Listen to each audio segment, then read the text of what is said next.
All right, this is the first layer, the very first layer. You can see here, it just started. You can see that it still has to print this part in here, okay?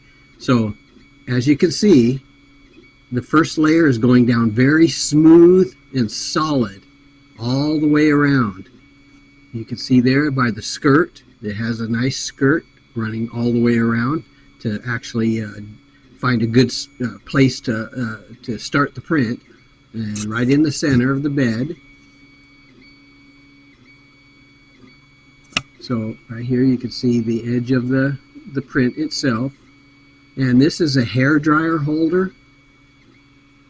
And this is currently the very first layer of PLA going down right now.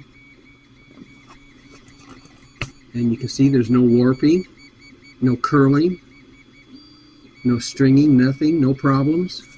This is also a non-heated bed. I've never needed to heat the bed. Let's just go ahead and show that here. That's the set point. Right there is 0. All right, so 0 temperature on the bed. It's non-heated. And the nozzle itself is 220. So there we go. Just wanted to show that to you here. You see it's going down very smooth like it's supposed to.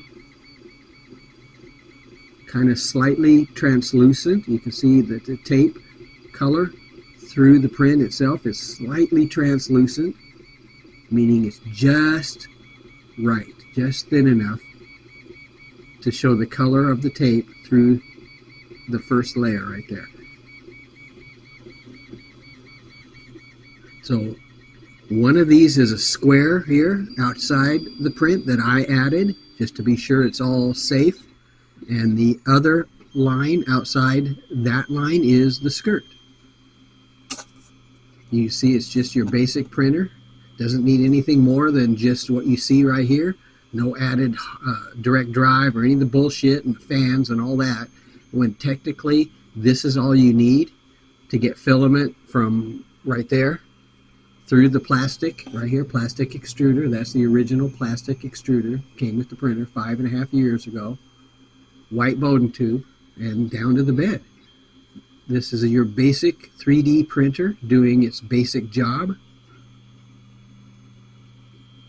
Alright, so now we're starting on the next layer. This, I guess, would be considered the second layer.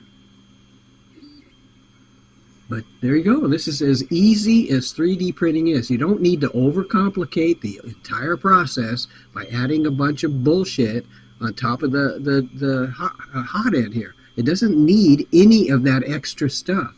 Just your basic hot end that gets filament from here through the hot end and onto the bed. That's it. That's all that's needed. And overcomplicate it with a bunch of crap is useless. Because this is it. This is all that's required. Alright, so again, filaments here, through here, right here, through the extruder, right there. That's a plastic extruder. That's the mechanics of it. That's what it does. It pulls filament and pushes it down the Bowden tube onto the bed. That's it. It starts out this way and ends up this way. You don't need any extra crap on here to troubleshoot through because there's nothing to troubleshoot. It's a hot end, Bowden tube, extruder. That's it. It's amazing. It's all that's required. Alright, these are stock springs here. These are the original springs that came with the printer, not the yellow ones, not chunks of rubber. Alright, it's a flat surface all the way around, so you don't need the electronic gizmo here. Since the surface of the print area here is already flat, there's no highs or lows to compensate for. It doesn't need the electronic bullshit right here. It doesn't need that extra weight on here.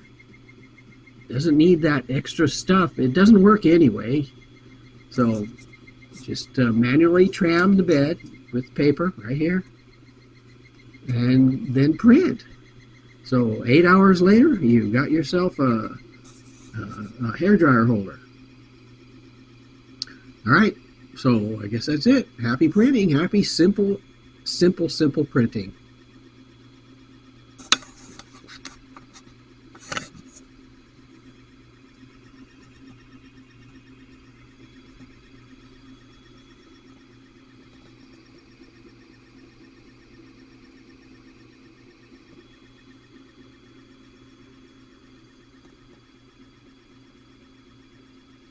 Oh, also E-steps are still at factory 93.